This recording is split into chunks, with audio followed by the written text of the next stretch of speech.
Here we have a VW Jetta diesel.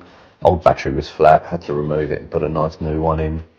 Coolant was low, topped it up. Sounded dreadful, this engine. These underflows are something else, aren't they? Removed the sump nut. The oil was very dirty, very bad quality.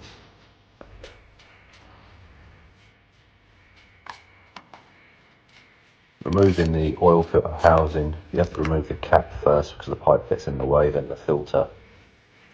Checking for metal filings, nice new man filter, new O-ring on the housing.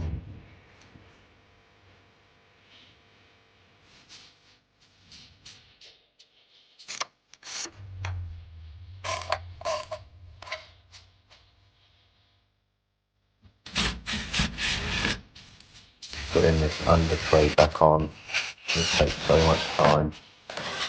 Luckily they all went in fine, weren't missing any.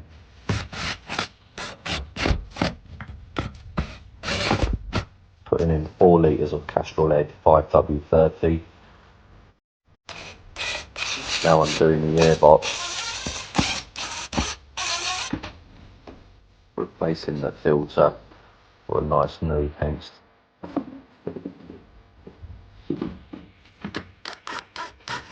Screwing it down, making sure everything is nice and tight. Clean the engine bay, job done.